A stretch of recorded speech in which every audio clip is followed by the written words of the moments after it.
नमो नमः। आइए आज हम सूक्ति मौक्तिकम इस पाठ का आनंद लेंगे। सूक्ति का मतलब होता है अच्छे वचन यानी सद वचन। वैसे वचन को हम सूक्ति कहते हैं जिनका रिलेवेंस सदा सर्वदा हो, यानी जिनका महत्व कभी खत्म न हो। ऐसे वचन को, ऐसे अच्छे वचनों को, अच्छे बोल को सूक्ति कहते हैं। देखो, संस्कृत साहित्य सद वचनों से, सूक्तियों से भरा हुआ है। प्राचीन संस्कृत साहित्य के एक से एक ग्रंथ सूक्तियों से भरे पड़े हुए हैं। उन भरे हुए सभी ग्रंथों को तो हम पढ़ नहीं सकते।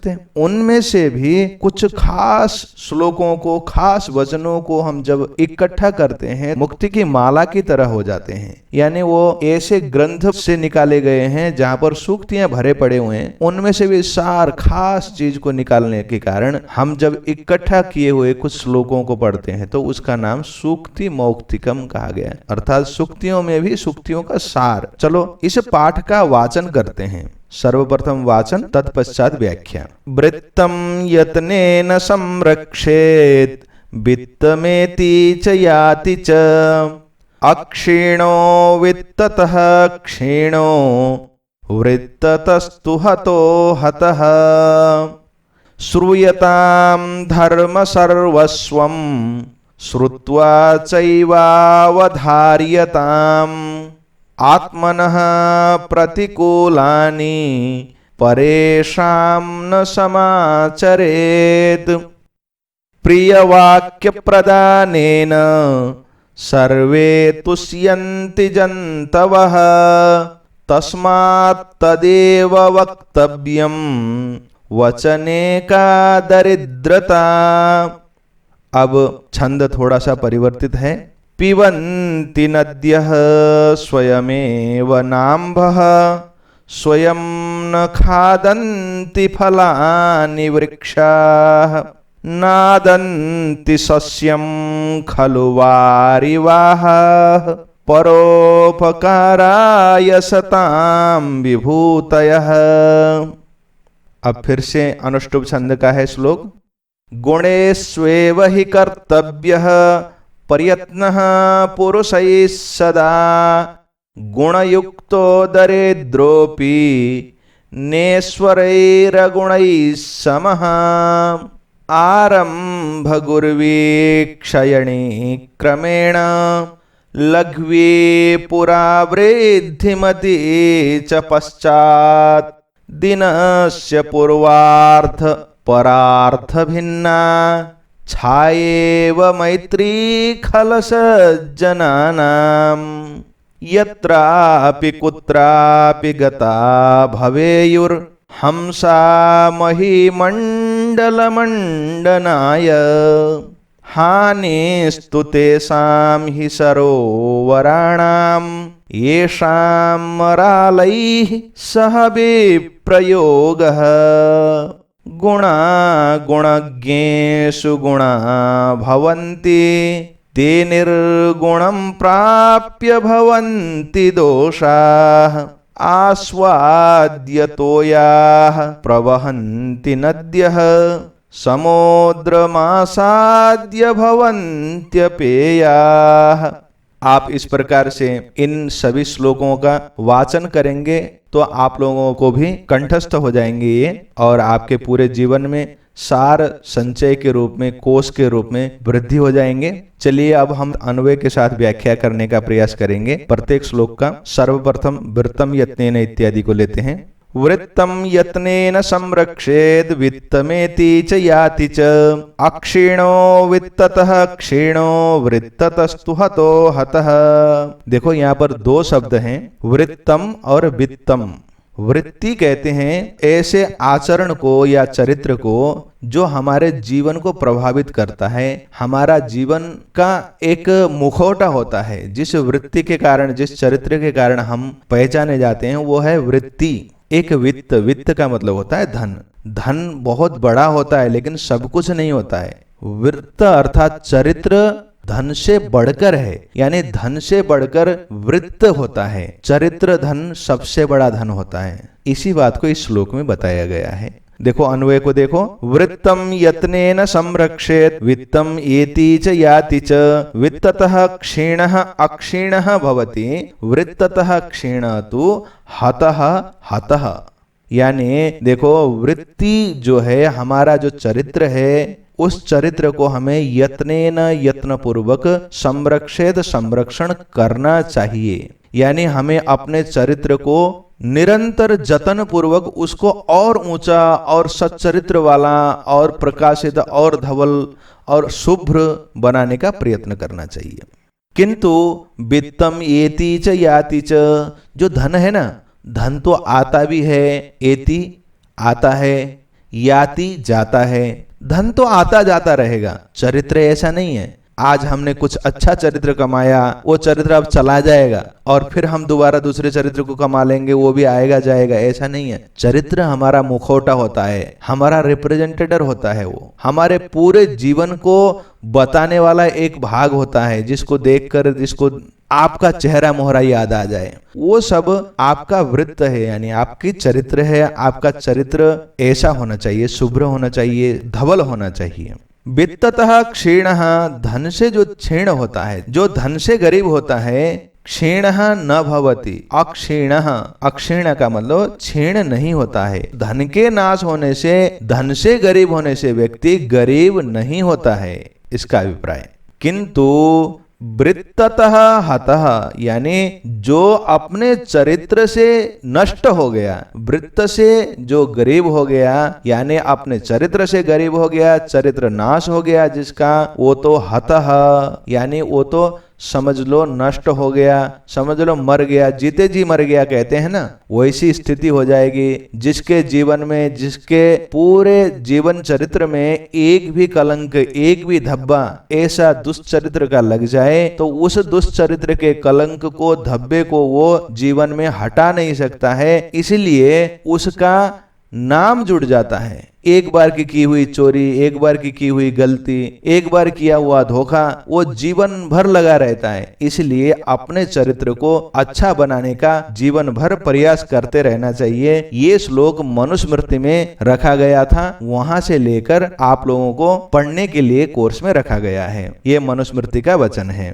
दूसरा श्लोक देखिए, ये विदुर नीति से निकाल कर यहाँ पर रखा गया है। विदुर महाभारत के एक प्रसिद्ध पात्र हैं और उनके द्वारा कहे गए वचनों को विदुर नीति के रूप से हम जानते हैं। श्रूयताम धर्म सर्वस्वम इत्यादि श्लोक है। इसका अन्वय होता है, धर्म सर्वस्वम श्रूयताम श्रुत्वा च एव अवधार्यताम आत्मनः प्रतिकूलानि परेशान न समाचरेत। धर्म सर्वस्वम कहते हैं धर्म के सार को। धर्म अथवा कर्तव्य कर्म का जो सार है उसे श्रूयताम सुनो, और सुनने के पश्चात क्या करो, श्रुत्वा सुनकर, च एव अवधार्यताम श्रुत्वा सुनकर, अवधार्यताम उसको धारण करो, यानी मनन करो, चिंतन करो, उसको अपने जीवन में अपनाओ। वो धर्म सर्वस्व सुनने का और सुन के अवधारण करने का वो क्या है, उसको अंतिम वाले लाइन में पैरे में बोल रहे हैं।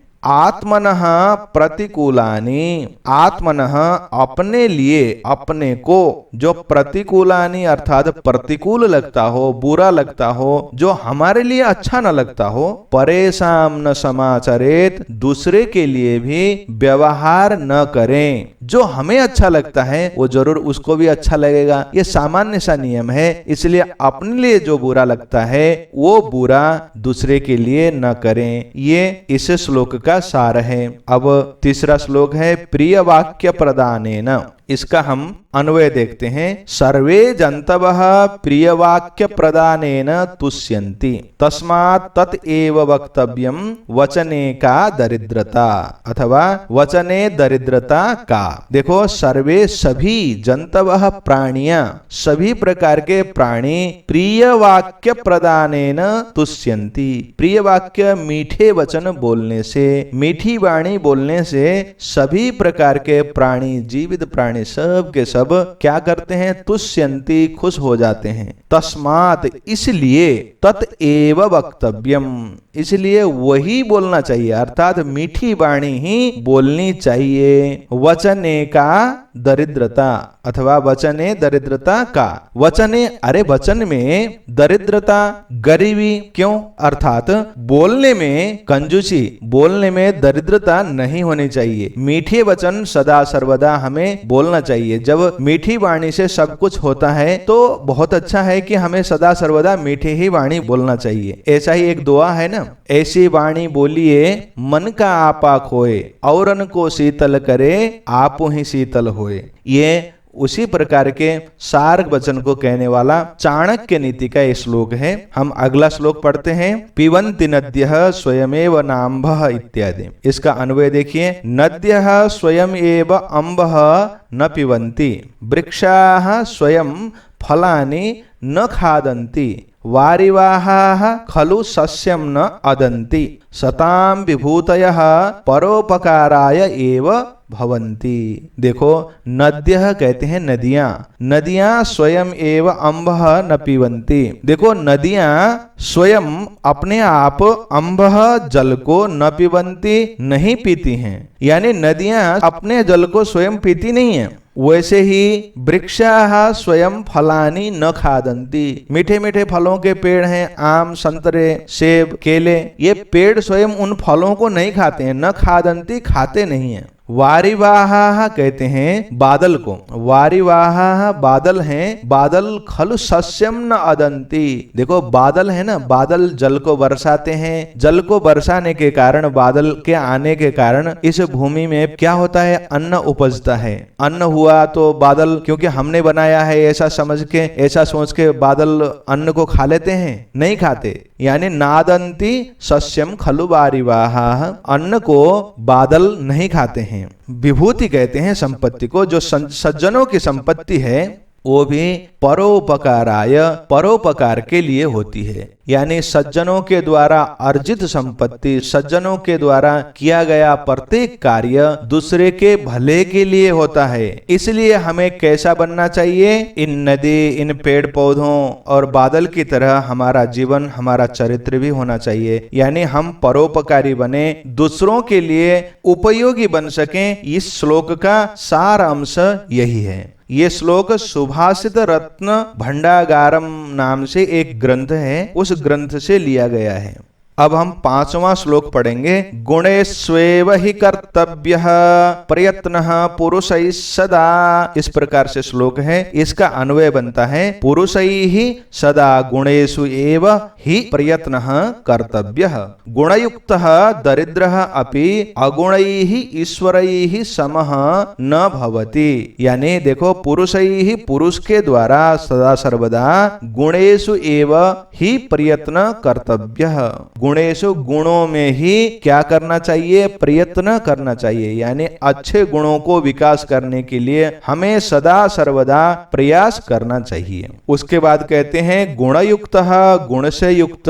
यदि गुणवान है, अच्छे गुण हैं उस व्यक्ति के अंदर, तो दरिद्र अपि, दरिद्र होने पर भी अगुणैः ईश्वरैः समः न भवति। यानी यदि कोई दरिद्र गुणयुक्त भी है तो क्या होगा, दुर्गुण से युक्त ईश्वरैः धनी व्यक्ति उससे समः न भवति। धनी होने पर भी जो दुर्गुण से युक्त है उसका जैसा नहीं होता है वो, यानी वो उस धनी व्यक्ति से भी ज्यादा अच्छा है जो धनी तो है, संपत्ति से युक्त तो है, किंतु गुण से रहित है, बल्कि वो उससे ज्यादा अच्छा और ज्यादा उपयोगी, सबके लिए अच्छा बन सकता है जो धनी न होते हुए भी अपने सद्गुणों से धनी है, यानी सद्गुणों से युक्त है, तो उस धनी से ज्यादा अच्छा माना जाता है। ऐसा इस श्लोक का अर्थ है। ये मृच्छकटिकम नामक एक नाटक है संस्कृत का, उस नाटक से लिया गया है।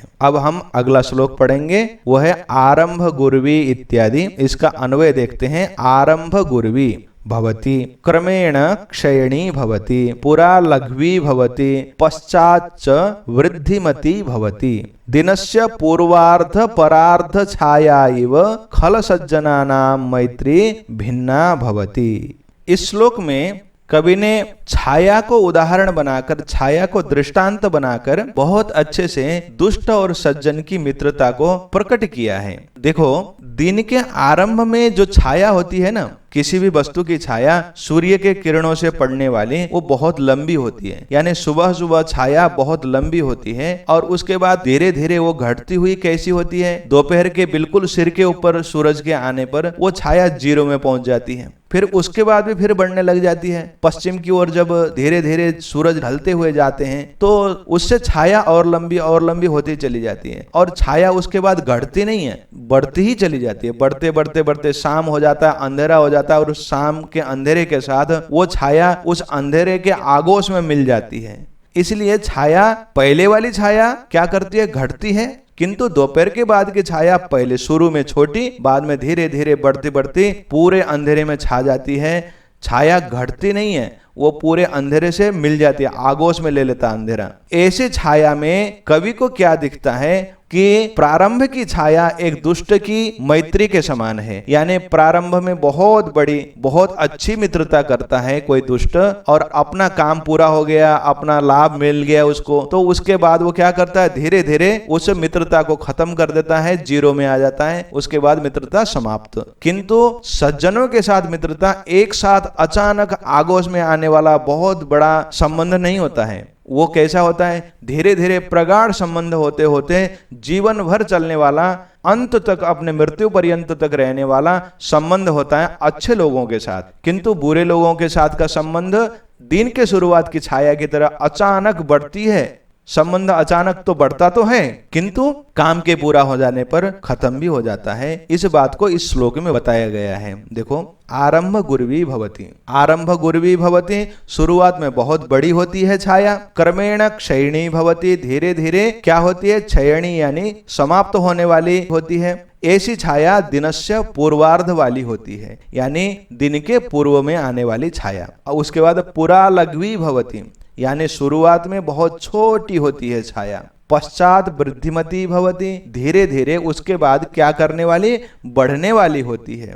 दिनस्य पूर्वार्ध परार्ध छाया इव खल सज्जनानाम मैत्री भिन्ना भवति, दिन के पूर्वार्ध तथा दोपहर की छाया की तरह खल अर्थात मूर्ख अथवा दुष्ट और सज्जन कहते हैं, सज्जन अच्छे लोगों के साथ की मैत्री अलग अलग होती है। इस श्लोक का ये अभिप्राय है कि दुष्ट के साथ की संगति, दुष्ट के साथ की मैत्री क्षण भर के लिए होती है, उसके बाद नाशवान होती है, और सज्जन के साथ की मैत्री दोपहर के धूप के द्वारा बने हुए छाया की तरह बहुत दीर्घकालीन जीवन पर्यंत चलने वाली मैत्री होती है। इसलिए हमें किसके साथ संगति करनी चाहिए, किसके साथ हमारी मैत्री हो, सज्जनों के साथ। अगला श्लोक है, यत्रापि कुत्रापि गता भवेयुर हंसा महे मंडल मंडनाय। ये पंडित राज जगन्नाथ जी का भामिनी विलास नामक ग्रंथ से लिया गया श्लोक है। इसका अन्वय देखते हैं। हंसाः यत्र अपि कुत्र अपि महिमंडल मंडनाय गताः भवेयु